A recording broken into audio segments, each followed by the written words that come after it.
Assalamu alaikum, урматтуу YouTube каналымдын көрүүчүлөрү. Бардыңыздар амансыздарбы? Азыркы биздин темабыз, сырттагы темабыз сизди түз эле биздин талкуубузга алып келди. Урматтуу биздин YouTube каналыбыздын көрүүчүлөрү, ошондой эле биздин кыргыз эл жана башка улуттар, сиздер да уксаңыздар болот. Азыркы биздин эң эле талкуулай турган маселебиз бул өзүбүздүн президентибиз Садыр Жапаров. Садыр Жапаров эмне үчүн Тажикстанга барды? Өтмүштү козгой турган болсок, сиздин мисалга катары айта кете турган болсок, сиздин үй бүлөңүздөн балдарыңызды кошунаңыз келип атып кете турган болсо, сиз ошол кошунаңызга барасызбы? Ал эми ал биринчи минус дейли. Экинчи минус, ал жерге баргандан кийин ошол Тажикстан президенти Эмомали Рахмон ал жердеги өзүнүн жүрүш-турушун көрдүңүздөр. Бардыңыздар эле социалдык тармактардан барыңыздар эле көрдүңүздөр окшойт деп ойлоймун. Кандай десеңиздер, көрүшпөй койгондугу жана башка ушундай жек көрүү сезими байкап турдук да көзүнөнчү. Эми бул жерде мен эмнени айтмакчымын? Садыр Жапаров президентибизди мен дагы аябай сыйлачу элем, жакшы көрчү элем. Бирок акыркы убактарда кылган иштериндеги эми менин айтууга укугум бар болгондугу үчүн мен айтып жатамын. Акыркы убактарда кылган иштеринде ушундай бир кызыктай бир политика ойногонсуп атат да, бир оюн ойногондой эле болуп атат. Сиздер да өз оюңуздарды комментарийге жазып, ошол жерде талкуу кылсак болот. Мен ар бириңиздердин комментарийиңиздерди окуймун. Албетте сиздер ушул темага эч ачууланбаңыздар. Себеби өлкөбүздүн келечеги биз үчүн маанилүү. Эмне үчүн Кыргызстанга бир татыктуу президент келбей жатат? Бизге эң татыктуу президент келиши керек. Жалаң гана чындыкты айткан, андай президенттин, ушундай адамдын, инсандын табылышы өтө эле кыйын болуп калды окшойт менимче. Бирок эл таразылап табышы керек болот. Албетте биз Садыр Жапаров президентибизди эмне үчүн шайладык? Бул баарына эле маалым, анын өтмүшү.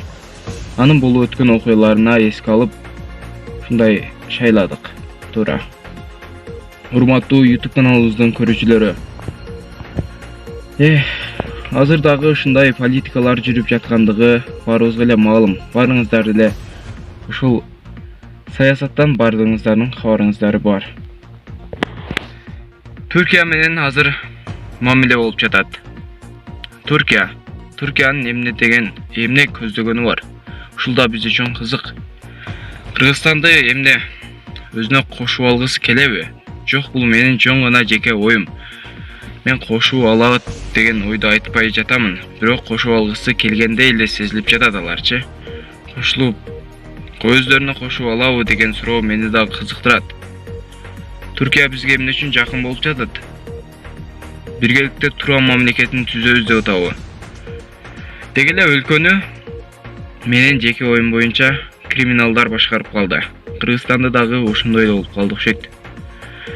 Урматтуу YouTube каналдын көрүүчүлөрү, ушул видеоролик эң чоң талкууга алыныш үчүн сиздер видеого лайк басып, жана каналымдагы эң туура жазуучулардын катарына кошулуп, подписаться деген кнопканы басып туруп, оң жак жагындагы коңгуроочону басып коюңуздар. Ал эми кийинки видеороликтерде биз вакцина маселесине да токтолобуз. Азыр биз Учкай, ушу Тажикстанда жакында эле мына Баткенде уруш болду, көрдүңүздөр го. Баткенде биздин аскерлерибиздин канчасы өлүп кетти, канчасы тирүү калды, бунун так санын эч ким билбейт. Муну жөн гана айтып коюп атышат. Мен жеке изилдеп көрдүм. Атайын бир өзүбүздүн Баткендик бир тууганыбыздан сурасам, ошондой деди. Ал жөн гана айтылган эсеби ушунча адам деди. Жөн интервью берип атат. Анан калгандар өлгөндөр ошончо болду. Анын эсебин айтылбайт деди. Урматтуу YouTube каналынын көрүүчүлөрү, эми биздин мусулман мамлекеттердин, бул Тажикстанда дагы менимче булардын деле айыбы жок. Алар кечирим сурап чыгышты, көрдүңүздөр. Бул жерде бир атайын ошондой урушуп жүргөн, согушуп жүргөн бир күч бар, криминалдар. Ошолор гана ушундай кылып Тажикстанга кирип келди. Анан айта кетчү нерсе, ал Тажикстан бүткөндөн кийин алай жака кирип келди. Булардын эмне көздөгөнү бар, өзүнүн максаты. Толук ушул оюндун эмне жөнүндө болуп жаткандыгын сиздер дагы билип алсаңыздар керек. Албетте муну толук чындыгын далилдеш өтө кыйын нерсе. Эми өз пикириңизди комментарийге жазып калтырыңыз. Сиздин оюңуз кандай ушул суроолорго? Албетте сиздин дагы оюңуз маанилүү. Ошон үчүн мен бул видеороликти даярдадым. Эч качан жаман көрбөңүздөр. Албетте биз баарыбыз бир мамлекетте жашайбыз.